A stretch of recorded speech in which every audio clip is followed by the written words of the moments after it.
Okay. तो बहुत समय बाद मैं ये ऑनलाइन क्लास में आ पाया। अलग अलग कारणों से इस क्लास को मैं कंटिन्यू नहीं कर पाया था, पर मैं सोच रहा हूँ कि एटलीस्ट हफ्ते में एक दिन तो इस क्लास को करना चाहिए। प्रयास करूंगा मैं। एटलीस्ट न्यू ईयर रेजोल्यूशन इस तरह से ले सकता हूँ कि एक क्लास कम से कम मैं प्रयास करूँ। और चूंकि ये नेक्स्ट वीक जो है वो न्यू ईयर का वीक है, इसलिए मैंने इस तरह से टॉपिक चुना था कि welcoming the Lord in the heart. भगवान को कैसे हम अपने हृदय में वेलकम कर सकते हैं। और ये जो सेक्शन है, ये पर्टिकुलर टॉपिक जो है, ये बहुत सारे स्क्रिप्चर्स में भी आता है। स्क्रिप्चर्स में अलग अलग सेक्शन में हम देखते हैं इस प्रकार का डिस्क्रिप्शन आता है। बेसिकली जहाँ पे भी शास्त्रों में ऐसा आता है कि भगवान को रिसीव करना है, तो आचार्य लोग उसको इस प्रकार से डिस्क्राइब करते हैं कि कैसे भगवान को अपने हृदय में रिसीव करना चाहिए। जैसे फॉर एग्जाम्पल रामायण में हम देखते हैं कि भगवान रामचंद्र जब 14 साल के वनवास के बाद वापस लौटे थे, तो अयोध्या वासियों ने किस प्रकार से भगवान रामचंद्र को वेलकम किया, उसका डिस्क्रिप्शन वाल्मीकि रामायण में और कंब रामायण में भी डिस्क्रिप्शन आता है। और बहुत अमेजिंग डिस्क्रिप्शन है वो। अगर हम डिटेल में उसको पढ़ते हैं तो बहुत लंबा समय निकल सकता है, because that whole section is very elaborate. उसी तरह से डिस्क्रिप्शन आता है जो आप लोगों ने पढ़ा होगा फर्स्ट कैंटो श्रीमद् भागवतम में। जब भगवान श्री कृष्ण हस्तिनापुर से द्वारका जाते हैं, तो उसका डिस्क्रिप्शन आता है। द्वारका में भगवान एंट्री लेते हैं, उस समय किस प्रकार से द्वारकावासी भगवान का स्वागत करते हैं। और इसी के जैसा एक वैष्णव सॉन्ग है, वैष्णव गीत है, जिसमें प्रैक्टिकली उसकी थीम यही है कि किस प्रकार से भगवान को हृदय में स्वागत करना चाहिए। और ये सॉन्ग बहुत फेमस सॉन्ग भी है, क्योंकि स्वरूप दामोदर प्रभु जो कि इस्कॉन के फेमस सिंगर हैं, उन्होंने इस सॉन्ग को गाया है। और ये song one of my favourite song है वैष्णव सॉन्ग में। जब मैं पूना में ब्रह्मचारी ट्रेनिंग कर रहा था, तो प्रैक्टिकली हर दिन दिन में एक बार मैं इस सॉन्ग को सुनता था। मैंने अपने मेमोरी कार्ड, उस समय स्मार्टफोन्स नहीं होते थे, तो मैंने अपने मेमोरी कार्ड में इस सॉन्ग को डाला था और हर दिन इस सॉन्ग को मैं सुना करता था। तो तब से ये सॉन्ग मेरा फेवरेट सॉन्ग है। और ये सॉन्ग बहुत अच्छे से प्रेजेंट भी करता है कि हम किस प्रकार से भगवान को अपने हृदय में वेलकम कर सकते हैं, किस प्रकार से भगवान को अपनी जिंदगी में वेलकम करना चाहिए। एक्चुअली आचार्य लोग बताते हैं कि मंदिर खोलने का उद्देश्य यही है कि भगवान को हम अपने पहले मंदिर में स्थापित करें, मंदिर से फिर अपने घर में भगवान को स्थापित करें, और फिर भगवान को अपने हृदय में स्थापित करें। That is the purpose of, final purpose of opening the temple. तो ये सॉन्ग जो है, ये सॉन्ग एक बहुत प्रसिद्ध सॉन्ग है, जो कि भक्ति विनोद ठाकुर ने इस सॉन्ग को लिखा है। भक्ति विनोद ठाकुर वैष्णव सॉन्ग लिखने में बहुत एक्सपर्ट है। तो हम आज के टॉपिक में हम केवल यही डिस्कस करेंगे कि किस किस स्थान पे इस प्रकार से भगवान को जब रिसीव किया जाता है, तो उसमें भक्तों की क्या फीलिंग होती है, किस किस जगह पे उसको डिस्कस किया गया है। तो ये सॉन्ग जो है, भक्ति विनोद ठाकुर बताते हैं, मम मन मंदिर रह निसी दिन कृष्ण मुरारी श्री कृष्ण मुरारी। भगवान मुरा नामक एक राक्षस को मारते हैं, इसलिए उनको मुरारी बोलते हैं। तो भक्ति विनोद ठाकुर भगवान को इनवाइट कर रहे हैं, मम मन मंदिर रह निसी दिन। बता रहे हैं एक्चुअली बंगाली भाषा में देखा जाए, चैतन्य भागवत तो चैतन्य चरितमृत पढ़ेंगे, तो सामान्यतः घर को मंदिर लिखा जाता है। उसका ये मतलब नहीं कि घर को मंदिर बोला जाता है, पर जो भगवान के भक्तों का घर होता है वो मंदिर के समान है, क्योंकि जैसे मंदिर में भगवान सभी के सेंट्रल पॉइंट होते हैं, उसी तरह से भक्तों के घर में भगवान केंद्र बिंदु होते हैं। इसलिए भक्तों के घर को मंदिर बोला जाता है। तो भक्ति विनोद ठाकुर बता रहे हैं, हे भगवान, मेरे मन रूपी मंदिर में रह निसी दिन। निसी दिन मतलब रात और दिन मेरे घर में आप निवास करिए। हे भगवान कृष्ण मुरारी, मेरे घर में निवास करिए। और किस प्रकार से मैं आपका स्वागत करूंगा, वो आता है, भक्ति प्रीति माला चंदन। यहाँ पे एक और चीज समझने के लिए इम्पोर्टेंट है कि अगर हमारे मन को हम साफ नहीं रखेंगे, तो भगवान उसमें निवास करने नहीं आएंगे। अगर हम भगवान को चाहते हैं कि भगवान हमारे हृदय रूपी स्थान में निवास करें, हृदय में निवास करें, तो ये जिम्मेदारी हमें उठानी होगी कि हम अपने हृदय को साफ कर रखें। जैसे एक बार एक भक्त पूछ रहे थे कि हम कभी गलत कार्य करते हैं, कभी पाप करते हैं, और फिर हम सोचते हैं कि जब हम तो भक्ति करते रहेंगे, जब करते रहेंगे, तो धीरे धीरे ठीक हो जाएगा, सब कुछ ठीक हो जाएगा। ऐसा हम सोच के करते रहते हैं, परंतु हम जो गलत कार्य है वो कम नहीं कर पाते। जब वो गलत कार्य करते हैं तो दुख होता है, और फिर कुछ देर बाद तक दुख होता है, उसके बाद फिर हम नॉर्मल हो जाते हैं। तो भक्त पूछ रहे थे कि ये कैसा एटीट्यूड है, क्या ये एटीट्यूड ज्यादा दिन चलेगा? तो इसका उत्तर मैंने ये दिया था कि सपोज आप किसी को खुश करने का प्रयास कर रहे हो, तो वो व्यक्ति आपके वीकनेस को एक बार समझ सकता है, 2 बार समझ सकता है, 10 बार समझ सकता है, परंतु अगर हमेशा वही चलता रहेगा, दैट मीन्स आपका उसके प्रति प्रेम उतना स्ट्रांग नहीं है।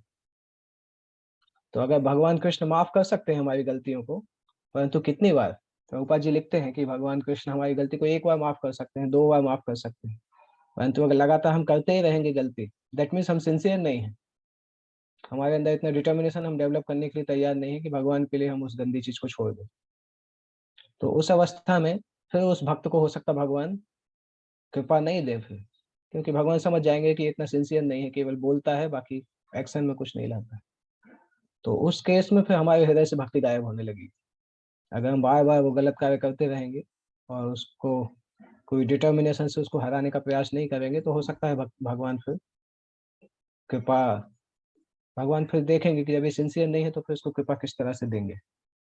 तो इसलिए भगवान को अगर अपने हृदय में रखना चाहते हैं हम, अपने मन मंदिर में, तो उस मन मंदिर की सफाई करना हमारी जिम्मेदारी है। भक्ति की प्रोसेस को शुद्धता से प्रैक्टिस करना हमारी जिम्मेदारी है। अदरवाइज भगवान को हम रिस्पॉन्सिबल नहीं बोल सकते हैं कि भगवान आप क्यों मेरी मदद नहीं करते हैं। भगवान मदद करने के लिए तैयार है, परंतु हम इतने सिंसियर भी नहीं है कि हम उस मदद को ठीक से ले सकें। इसलिए ये कोई बहाना नहीं होता है कि ठीक है हमारी गलत आदत है, पर तब भी हम भक्ति कर रहे हैं। भक्ति करना अलाउड है, परंतु जेन्युइन रिपेंटेंस होना चाहिए। ऐसा नहीं कि कर लिया, आधे घंटे थोड़ा सोचा, फिर सोचा ठीक है अभी चलते हैं। अगर किसी के हृदय में सच में पश्चाताप होगा तो अगली बार करने से डरेगा वो। और एक दिन ऐसा आएगा कि उसकी वो चीज पूरी खत्म हो जाएगी। अगर पश्चाताप नहीं है, दैट मीन्स वो चीज ठीक होने वाली नहीं है, तो हम उसको नॉर्मल मान लेते हैं। तो नेक्स्ट लाइन में भक्ति विनोद ठाकुर बता रहे हैं, भक्ति प्रीति माला चंदन तुम ही नियो हे नियो चित्त नंदन। चित्त नंदन मतलब मेरे चित्त को, चित्त मतलब हमारी चेतना को, नंदन चेतना को प्रसन्न करने वाले, हे भगवान मैं आपको किस प्रकार से, आप क्या क्या आपको मैं ऑफर करूंगा। भक्ति, भक्ति मतलब डिवोशन, प्रीति मतलब प्रेम, माला मतलब माला, और चंदन। इन चार में से माला और चंदन आसान है, भक्ति और प्रीति उससे ज्यादा इंपॉर्टेंट। माला और चंदन तो और भी लोग भगवान को ऑफर कर सकते हैं, परंतु भक्ति और प्रीति जो है वो ज्यादा इंपॉर्टेंट है। एक्चुअल में भगवान उसी को ग्रहण करते हैं। भगवान गीता में लिखते भी हैं, तान अहम भक्ति उपहतम अश्नामी प्रियतात्मना। अगर कौन सा श्लोक है, पत्रम पुष्पम फलम तोयम यो मैं भक्त्या प्रयच्छति, जो मुझे भक्ति से इन वस्तुओं को प्रदान करता है, उसकी भक्ति को मैं स्वीकार करता हूँ। तो एक्चुअल में भगवान भक्ति और प्रीति को स्वीकार करते हैं। माला और चंदन एक एक्सटर्नल चीज है, परंतु भक्ति और प्रीति ज्यादा इंपॉर्टेंट है। इसके बाद जीवन मरण तब पूजा निवेदन सुंदर है मनहारी। भक्ति विनोद ठाकुर बता रहे हैं कि चाहे मैं जीवित रहूं चाहे मरूं, परंतु मैं ये ऑफरिंग्स आपको लगातार देता रहूंगा, आपको प्रेम लगातार करता रहूंगा, भक्ति हमेशा करता रहूंगा। तो ये ऑफरिंग्स में हमेशा आपकी पूजा करूंगा, चाहे मैं जीवित रहूं चाहे मरूं। सुंदर है मनहारी, हे भगवान आपने मेरे हृदय को हरण कर लिया है। मनहारी शब्द का मतलब होता है कि हमारा मन भगवान के अलावा और कुछ नहीं सोच सकता है। साधक भक्तों के लिए बहुत कठिन है ये, इस प्रकार से सोचना कि हमारे लिए एक्चुअली भगवान में मन लगाना ज्यादा कठिन है। भगवान के बिना मन लगाने में हमें कोई समस्या नहीं होती। जैसे हमें अगर फेसबुक देखने का बोल दिया जाए तो एक एक घंटे हम देख सकते हैं कि कब कौन सी नई मूवी लॉन्च होने वाली है, किस मूवी ने कितनी कमाई की, और कांग्रेस में क्या चल रहा है, बीजेपी में क्या चल रहा है। तो हमारे लिए ऐसा नहीं कि भगवान मनहारी है, हमारे लिए भौतिक संसार जो है वो मनहारी जैसा होता है। भक्ति विनोद ठाकुर जैसे भक्तों के लिए, जिनका मन भगवान ने हरण कर लिया है, तो भगवान कृष्ण के अलावा उनको और किसी वस्तु का इतना प्रभाव नहीं पड़ता है। उसके बाद भक्ति विनोद ठाकुर लिख रहे हैं, ऐसो नंद कुमार आर नंद कुमार, हवे प्रेम प्रदीपे आरती तुम्हार। अभी उन्होंने क्या क्या चीजों का ऑफर किया था? भक्ति, प्रीति, माला और चंदन। अभी भगवान की आरती किससे कर रहे हैं? प्रेम प्रदीप। प्रेम प्रदीप मतलब I will offer Aarti with the lamp light of my love.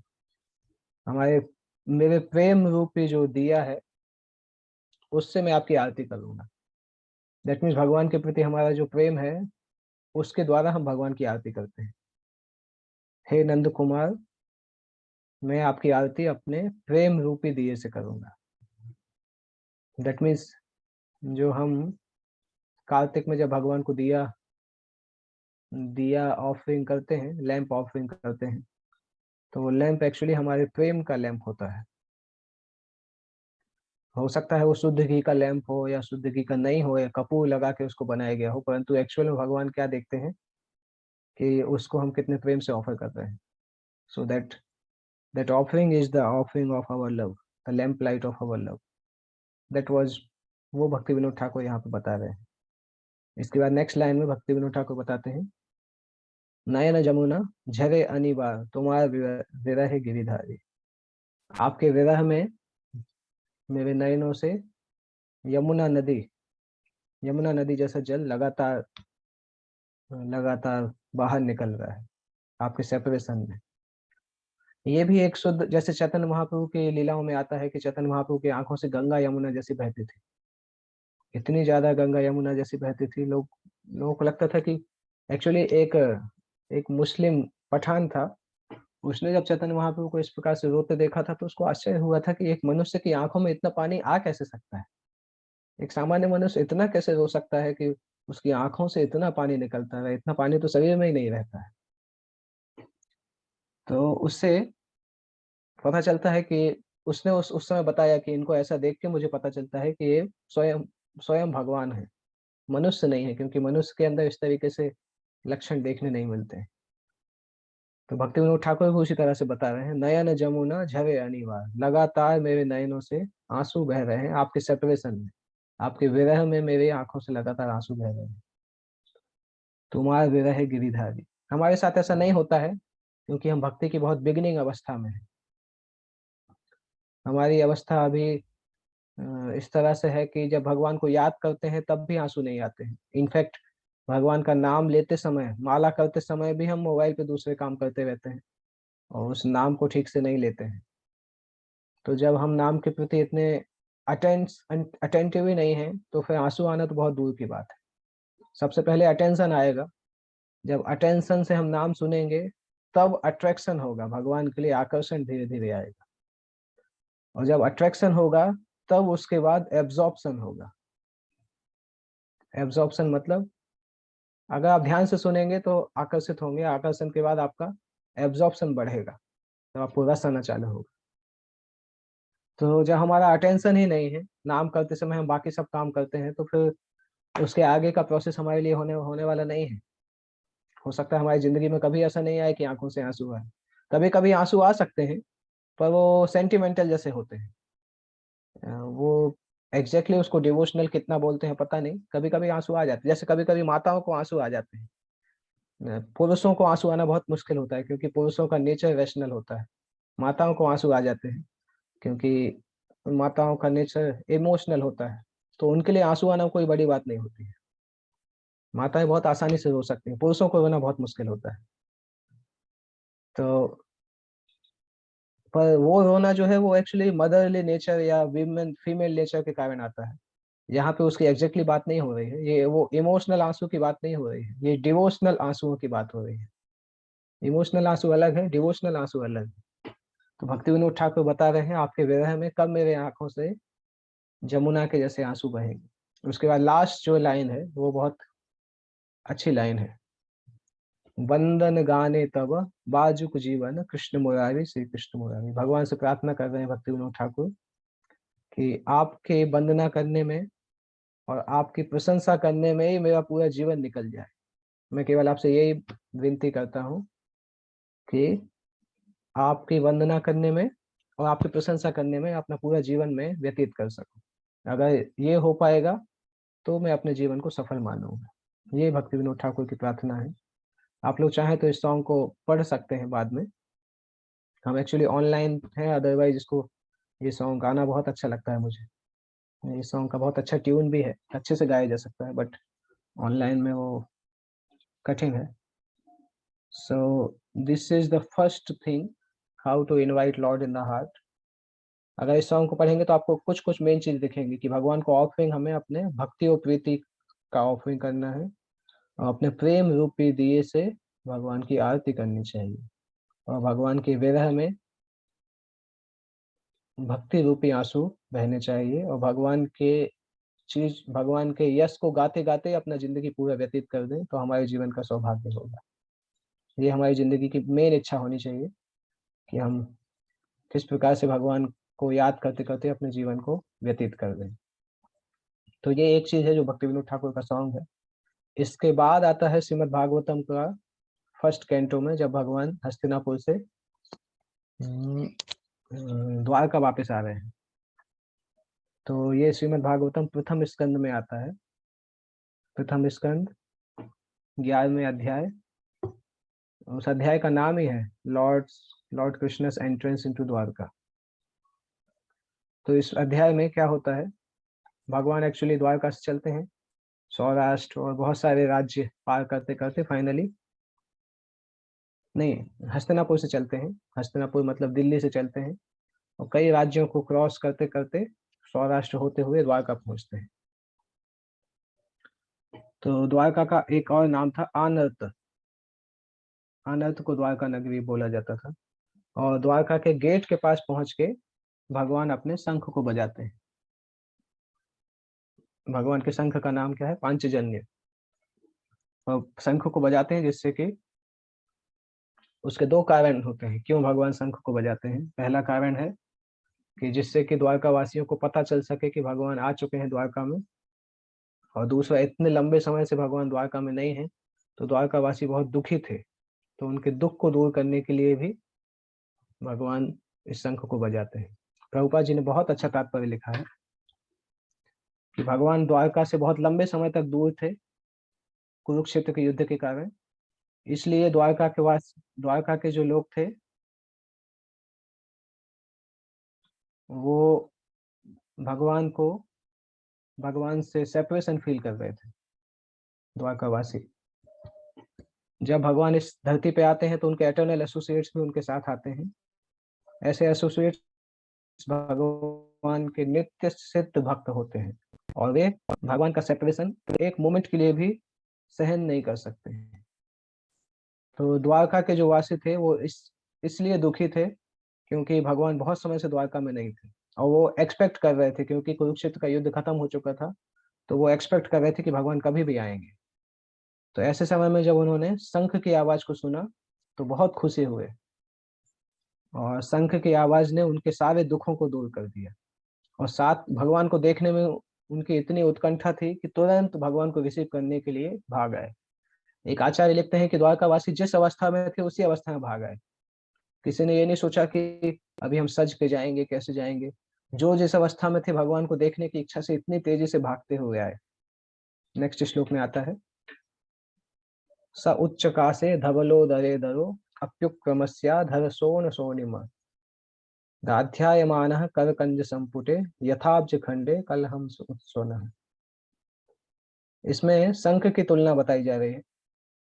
जो शंख था, सफेद शंख था, जब भगवान के हाथों में वो पकड़ा था तो भगवान ने जब उसको बजाया तो ऐसा लग रहा था कि सफेद शंख भगवान के लाल होठों से टच होने के कारण उसमें से रेडिश रेडिश जैसा दिख रहा था। ऐसा लग रहा था कि कोई सफेद स्वान, हंस जो है वो लाल तरीके के कमल के फूलों के बीच में है। लाल कमल के फूलों के बीच में एक सफेद हंस खेल रहा है। इस प्रकार से एक उपमा दी गई है। सुत गोस्वामी ने इस प्रकार से उपमा दी है। ये बहुत इंपॉर्टेंट है बहुत पोएटिक भी है और बहुत इंपॉर्टेंट भी है। हंस से तुलना की गई है शंख की, सफेद शंख की। और भगवान के जो लोटस लिप्स हैं उसकी तुलना की गई है लोटस फ्लावर्स के द्वारा। प्रभुपाद जी लिख रहे हैं कि सफेद शंख जो भगवान के होंठों से टच होके रेड हो गया, उसका बहुत आध्यात्मिक महत्व है, क्योंकि भगवान पूरी तरह से आध्यात्मिक है। और ये संसार का प्रगति, भौतिक प्रकृति जो है उसका आध्यात्मिक अस्तित्व नहीं है। तो जैसे ही भगवान इस संसार से संपर्कित होते हैं तो ये संसार भी आध्यात्मिक हो जाता है। दैट मीन्स भगवान जिस भी वस्तु को टच करते हैं वो वस्तु आध्यात्मिक होती है। और भगवान जिस भी व्यक्ति के संपर्क में आते हैं वो व्यक्ति आध्यात्मिक हो जाता है।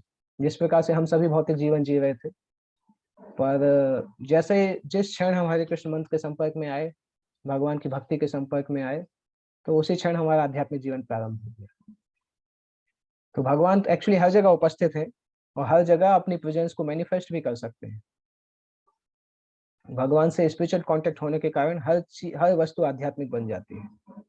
जैसे कि वो जो शंख था, भगवान की पकड़ में आने से वो शंख रेडिश हो गया। तो जैसे भगवान के कांटेक्ट में ये भौतिक संसार की वस्तुएं आती हैं या हम सभी आते हैं, तो हमारे अंदर भी आध्यात्मिक शक्ति आ जाती है। प्रभुपाद जी बहुत सुंदर तरीके से इसको एक्सप्लेन करते हैं अपने तात्पर्यों में। इसके बाद आता है, तम उपश्रुत्य निनदम जगत भय भयावहम प्रत्युद्य प्रजा सर्व भर्तृ दर्शन लालसा।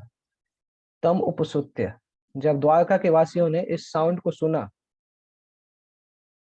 और ये साउंड इतना ज्यादा था कि भय जो है, भय इस साउंड से डरता है। भौतिक संसार में जो भय पर्सोनिफाइड है, जो सभी को डराता है, इस शंख के साउंड को सुन के वो ही डर जाता है। इसलिए इस शंख को बोला जाता है जगत भय भयावहम।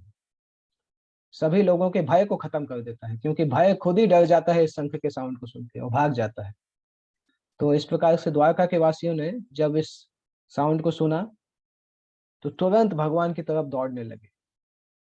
और बहुत लंबे समय से भगवान को देखना चाहते थे, जो कि उन सभी के प्रोटेक्टर थे। भर्तृ दर्शन लालसा, जो उन सभी के प्रोटेक्टर थे, उनको देखना चाहते थे।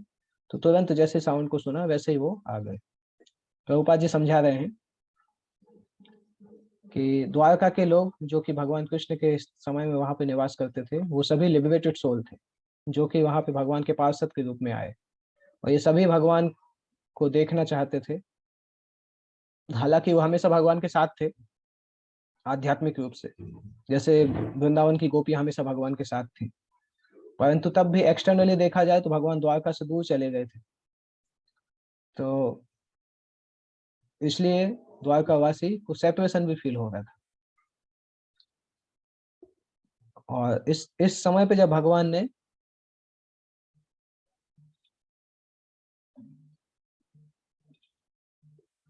जस्ट मिनट,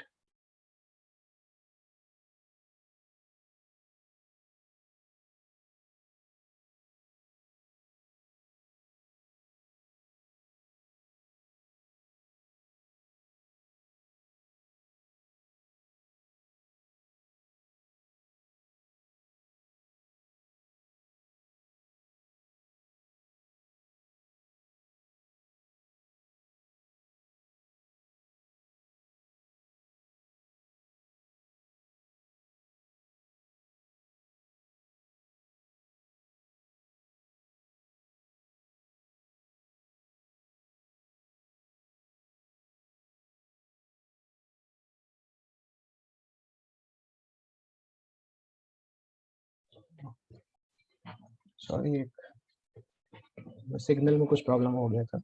या हम क्या डिस्कस कर रहे थे? हम्म,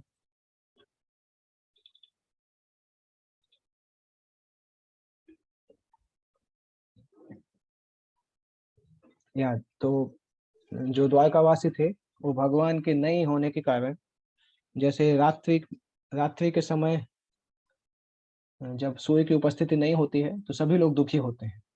उस वही हालत द्वारकावासियों की थी। तो जब भगवान कृष्ण ने शंख बजाया तो उसका ऐसा मतलब निकला कि जैसे द्वारकावासियों को ऐसा लगा कि जैसे सूर्योदय हो गया। तो द्वारका के सारे सिटीजन उस अवस्था से निकले और वो तुरंत उनकी तरफ, भगवान कृष्ण की तरफ भागे, उनसे वार्तालाप करने के लिए। और आगे प्रभुपाद जी बता रहे हैं कि भगवान का ये जो साउंड था, शंख का जो आवाज था, वो भगवान से अभिन्न है, क्योंकि भगवान जिन वस्तुओं को उपयोग करते हैं वो उसमें और भगवान में कोई अंतर नहीं है। तो जिस प्रकार से भगवान के शंख की आवाज भगवान से अभिन्न है, उसी प्रकार से हरे कृष्ण मंत्र जो है वो भगवान से अभिन्न है। तो जैसे द्वारकावासी शंख को सुन के बहुत अटेंटिव तरीके से भगवान के पास दौड़ते हुए आए, उसी तरह से हमसे आशा की जाती है कि हमारे कृष्ण महामंत्र को बहुत ध्यान से जप करेंगे और भगवान की तरफ आकर्षित होंगे। ये सारे भक्तों से आशा की जाती है। और जब सिटीजन वहां पे आते हैं भगवान के सामने, तो अलग अलग तरीके के उपहार लेके आते हैं। भगवान हालांकि पूरी तरह से संतुष्ट हैं और सेल्फ सफिशिएंट हैं, और स्वयं ही सभी को सप्लाई करते हैं, सारी वस्तुएं, सारे उपहार जो है भगवान खुद ही सप्लाई करते हैं सभी लोगों को। तो भगवान को वास्तविकता में उपहारों की आवश्यकता नहीं है, परंतु वो ये उपहार उसी तरह से हैं जैसे सूर्य को दिया दिखाना। भगवान ने सभी को दिया है, परंतु फिर जब लौटा के भगवान को देते हैं तो सूर्य को दिया दिखाने जैसा है। या कोई पिता बच्चे को पॉकेट मनी देता है और पॉकेट मनी से बच्चा कुछ खरीद के पिता को गिफ्ट देता है, तो उस तरीके से समझा जा सकता है। परंतु तब भी भगवान स्वीकार करते हैं, यद्यपि भगवान से ही आया है, परंतु तब भी भगवान स्वीकार करते हैं। इसलिए स्वीकार करते हैं क्योंकि ये सब कुछ प्रेम के द्वारा दिया गया है, प्रेम के परिणाम स्वरूप दिया गया है ये सब कुछ। तो ये सभी लोग जो भी प्रेजेंटेशन, जो भी भेंट लेके आए थे, उससे सभी लोग पूरी तरह से संतुष्ट हुए और भगवान भी संतुष्ट हुए। और फिर सारे अयोध्या, ये द्वारका वासियों ने भगवान से प्रेम पूर्वक बात करना भी चालू किया। प्रभुपाद जी इसी को तात्पर्य में लिख रहे हैं कि भगवान को आत्माराम बोला जाता है, वो सेल्फ सफिशिएंट है और उनको अपने के अलावा किसी और से सुख की चाह नहीं होती है। वो सेल्फ सफिशिएंट है क्योंकि उनका दिव्य स्थान पूर्ण ब्लिस को प्राप्त करता है। भगवान जो है पूरी तरह से सच्चिदानंद विग्रह है, वो हमेशा प्रसन्न रहते हैं। तो दुनिया की कोई भी भेंट हो, चाहे वो कितनी भी अच्छी हो, भगवान को आवश्यकता नहीं है, क्योंकि सारी भेंट उनसे ही निकल के आई है। जब सब पूरा संसार भगवान से ही निकल के आया है, तो संसार के जितने भी वस्तु हैं वो भगवान से ही निकल के आई हैं, तो उसकी उनको आवश्यकता नहीं है। पर जब वो भेंट भगवान को प्रेम से दी जाती है तो भगवान प्रसन्न होते हैं।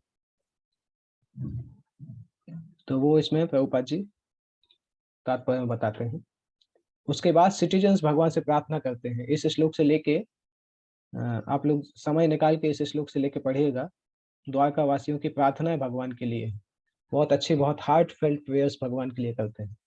द्वारका वासी बताते हैं कि हे भगवान, आप सारे देवता, ब्रह्मा, चार कुमार या इंद्र, इन सभी के द्वारा आप पूजित होते हैं, और इस संसार में जो सबसे उच्च जीवन प्राप्त करना चाहते हैं, आप उनके लिए अल्टीमेट बेस्ट हैं। और आप पूर्ण सुप्रीम भगवान हैं, और भौतिक संसार की काल तत्व भी आपके ऊपर कोई प्रभाव नहीं कर सकता। भगवान श्री कृष्ण सुप्रीम भगवान है, जैसा कि ब्रह्म संहिता में बताया गया है, उनसे बड़ा कोई नहीं है, उनके बराबर कोई नहीं है, और ये सभी शास्त्रों का सार है। जब और समय का प्रभाव भगवान के ऊपर नहीं पड़ता है, क्योंकि भौतिक समय केवल इस संसार पर प्रभाव डालता है, भगवान के ऊपर प्रभाव नहीं डालता। और जैसे हम इस तथ्य को भूलते हैं कि भगवान पूर्ण पुरुषोत्तम भगवान है, उसी समय हम इल्यूजन में आ जाते हैं और हमें अलग अलग प्रकार के दुख प्राप्त होते हैं। इसके बाद 7वां श्लोक में भगवान को वो बताते हैं कि आप हमारे माता पिता, ये बहुत मेमोराइजेशन श्लोक है। भवायनस्त्वं भव विश्व भावना, त्वमेव माताथ सुहृत्पति प्रता, त्वं सद्गुरुर्नः परमं च दैवतं, यस्यानुवृत्त्या कृतिनो बभूविमः। हे भगवान, आप यूनिवर्स को क्रिएट करने वाले हैं, आप मेरे माता हैं, मेरे पिता हैं, मेरे मालिक हैं, मेरे वेल विशर हैं, और मेरे गुरु हैं और मेरे देवता हैं। और आपके ही चरण चिन्हों को पालन करते हुए हम जिंदगी में सफल हुए हैं। इसलिए हम प्रार्थना करते हैं कि आप हमें अपनी कृपा के द्वारा आशीर्वाद देते रहें। ये उनकी प्रार्थनाएं हैं।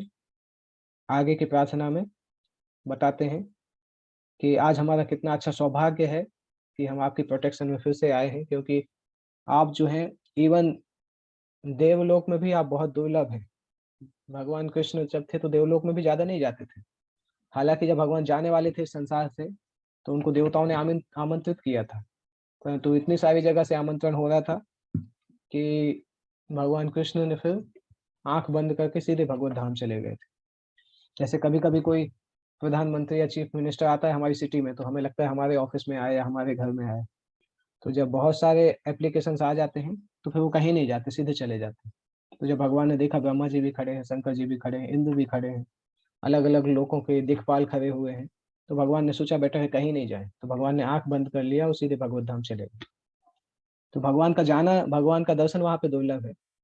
तो द्वारकावासी बोल रहे हैं कि अभी ये संभव हुआ है कि हम आपके स्माइलिंग फेस को देख रहे हैं, और आपके सुंदर हंसी को देख रहे हैं, आपके दिव्य रूप को हम देख पा रहे हैं। जब आप मथुरा वृंदावन चले जाते हैं या हस्तिनापुर चले जाते हैं अपने मित्रों से मिलने के लिए, तो आपके एब्सेंस में हर एक मोमेंट जो है वो मिलियंस ऑफ ईयर्स के समान लगता है। उस समय हमारी आंखें यूजलेस हो जाती हैं। जैसे सूर्य अगर उपस्थित नहीं हो तो हमारी आंखों में रोशनी का कोई मतलब नहीं, क्योंकि हम कुछ देख नहीं सकते। उसी तरह से जब आप मथुरा वृंदावन चले जाते हैं या हस्तिनापुर चले जाते हैं अपने मित्रों से मिलने के लिए, तो हम लोग यूजलेस हो जाते हैं। बहुत अच्छी अच्छी प्रार्थनाएं हैं ये। और फिर द्वारकावासी एक्चुअली भगवान पर थोड़ा अधिकार जमाते हैं। बोलते हैं कि अगर आप हमेशा ही बाहर रहेंगे तो हम आपके सुंदर चेहरे को तो देख नहीं पाएंगे, और आपके सुंदर चेहरे को देखने से ही दुख और दर्द दूर होते हैं। तो हम कैसे निवास करेंगे फिर? अगर आप हमेशा ही द्वारका से दूर रहेंगे तो हम कैसे इस संसार में जीवित रह पाएंगे?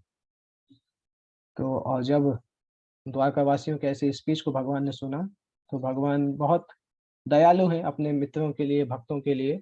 इस प्रकार से द्वारका के अंदर जाते हैं और सभी लोग उनको गिफ्ट दे रहे थे, भगवान गिफ्ट स्वीकार करते हैं, और उनसे बड़े जो होते हैं उनके उनके चरण स्पर्श करते हैं, और उनके बराबर के जो लोग होते हैं उनको भगवान अ, गले लगाते हैं। तो भगवान से छोटी उम्र के जो लोग होते हैं वो भगवान के चरण स्पर्श करते हैं। और उसके बाद भगवान सभी से पूछते हैं कि उनका सोशल लाइफ किस प्रकार से चल रहा है, उनके घर में कैसा कैसा चल रहा है। और द्वारका को पूरी तरह से सजाया जाता है। ये पूरा चैप्टर बहुत अच्छा है, पूरा चैप्टर पढ़िएगा। हमारे टाइम में उतना नहीं है कि हम पूरे चैप्टर को कंप्लीट कर सकें। First canto 11th chapter. पूरे द्वारका को द्वारकावासी सजाते हैं। हर घर के बाहर केले, मटके में केले के पत्ते रखे जाते हैं, नारियल रखे जाते हैं, और सुंदर सुंदर धन धान्य से सजाया जाता है। फूलों की मालाएं पूरे घर, हर घर में लगी रहती हैं। और जो राज्य की जो सड़कें हैं उसमें गुलाब जल और सुंदर सुंदर सुगंधित जल को रखा जाता है। इस तरह से द्वारका में भगवान का स्वागत करते हैं। और फिर भगवान जाते हैं महल के अंदर, रानियों से मिलते हैं। रानियों से मिलने के लिए सबसे पहले अपनी माँ के पास जाते हैं। माता और पिता वसुदेव देवकी के पास जाते हैं, उनसे मिलते हैं, उग्रसेन को प्रणाम करते हैं। और उसके बाद जब भगवान की पत्नियां जब भगवान को देखने आती हैं, जब भगवान महल के अंदर जाते हैं, तो वहां पे बहुत अच्छा डिस्क्रिप्शन आता है कि वो पत्नियां भगवान को गले लगाना चाहती हैं, परंतु अपनी लज्जा के कारण दौड़ के नहीं आ पाती हैं। क्योंकि हो सकता महल में कुछ सेविकाएं भी हों, तो भगवान को गले लगाना चाहती हैं, परंतु गले लगाने में उनको लज्जा आती है। तो अपने बेटे को भगवान के पास भेजती हैं, और भगवान उस बेटे को गले लगाते हैं। क्योंकि बेटा जो है माँ के शरीर का हिस्सा होता है, इसलिए जब भगवान अपने पुत्र को गले लगाते हैं, गोदी में उठाते हैं, तो माँ को बहुत खुशी मिलती है। उनको उसी तरह से खुशी मिलती है जैसे उन्होंने भगवान को स्पर्श किया। वो इस प्रकार से अपनी आंखों से भगवान को स्पर्श करते हैं, भगवान की पूजन करते हैं। तो इस तरह से ये चैप्टर कंप्लीट होता है, फर्स्ट कैंटो 11th चैप्टर। बहुत सुंदर चैप्टर है, श्रीमद् भागवतम के बेस्ट चैप्टर्स में से एक चैप्टर है ये। तो इन सारे डिस्क्रिप्शंस को पढ़ के हमें पता चलता है कि भगवान को किस प्रकार से रिसीव करना चाहिए। चाहे इसी तरह से गुरु को भी रिसीव करना चाहिए। इसी तरह से भगवान का जब विग्रह हम घर पे लाते हैं तो उस विग्रह को रिसीव करना चाहिए। शुद्ध भक्तों को रिसीव करने का भी यही प्रोसीजर है, और शास्त्रों में इस प्रकार से बताया जाता है। अगर आप लोगों को टाइम मिले तो रामायण में पढ़िएगा कभी। जब भगवान श्री रामचंद्र अयोध्या वापस आते हैं, तो अयोध्या में किस प्रकार से डेकोरेशन किया जाता है, किस प्रकार से भगवान को रिसीव किया जाता है, वो भी बहुत अच्छा है, बहुत अच्छा डिस्क्रिप्शन है। ऑलमोस्ट इसी तरह से है जैसे हमने द्वारका का ये पढ़ा। तो ये 3 सेक्शन बहुत इंपॉर्टेंट है, एक तो भक्ति विनोद ठाकुर का सॉन्ग, दूसरा ये भागवतम का चैप्टर, तीसरा रामायण में भगवान का अयोध्या वापस आना। इनको अगर हम ध्यान से पढ़ते हैं तो हम समझ सकते हैं किस प्रकार से भगवान को अपने हार्ट में रिसीव करना चाहिए। यहाँ पे हमने शॉर्ट में डिस्कस किया, तो इसलिए ये मत समझिएगा कि ये डिस्कस करने से आपका काम पूरा हो गया। अभी आपके पास होमवर्क है कि आपको वो सॉन्ग भी अच्छे से पढ़ना है उसके मीनिंग के साथ जो हमने डिस्कस किया। मम मन मंदिर है वो सॉन्ग की फर्स्ट लाइन है, और ये फर्स्ट कैंटो 11th चैप्टर भी पढ़ना है। ये 2 असाइनमेंट है आपके पास। और अगर उसके बाद टाइम रहे तो रामायण को उस सेक्शन को पढ़िएगा जब अयोध्यावासी भगवान के आने की प्रतीक्षा करते हैं। ओके, अगर किसी को कोई प्रश्न पूछना है तो पूछ सकते हैं।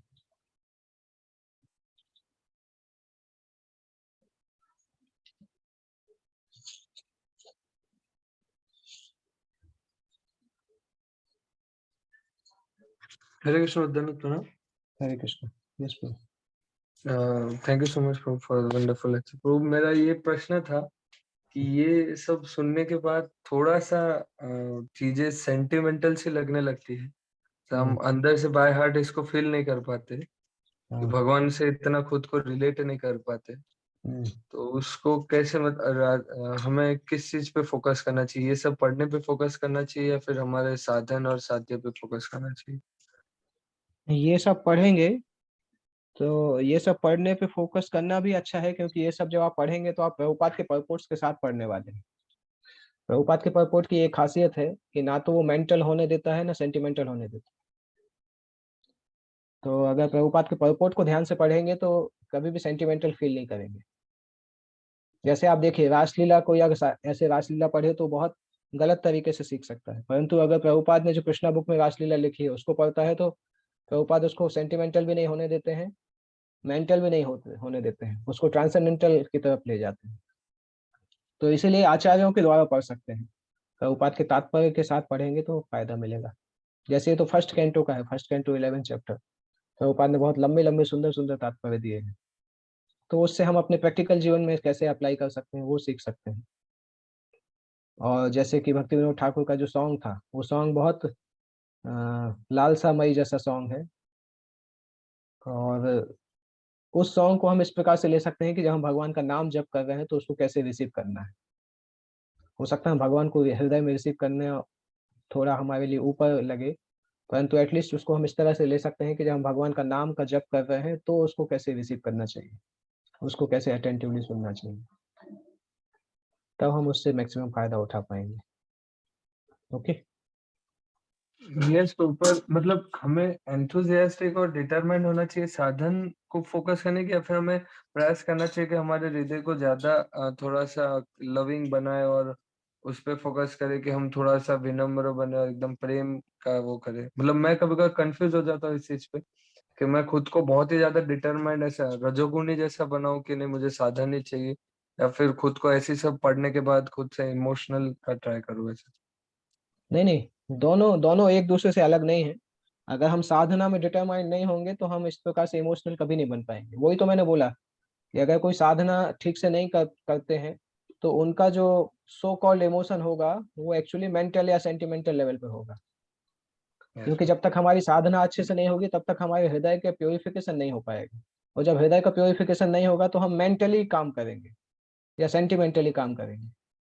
तो ट्रांसेंडेंटल काम करने के लिए हमें साधना को तो इम्पोर्टेंट रखना ही पड़ेगा, साधना को फर्स्ट प्रायोरिटी पे रखना होगा। इसलिए एसेंशियली दोनों चीजों में अंतर नहीं है, परंतु हमारा मेन फोकस होना चाहिए साधना पे, साधना पे पूरा ध्यान देने का।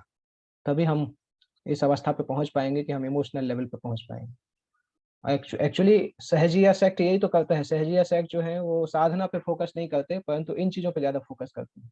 तो इन चीजों में कभी आगे बढ़ ही नहीं पाते क्योंकि वो सब कुछ चीप लेने लगते हैं। तो भक्ति जीवन जो आचार्यों ने जो दिया है उसमें साधना का मेन फोकस है, साधना के फोकस के द्वारा ही हमें शुद्धता की प्राप्ति होगी। ओके।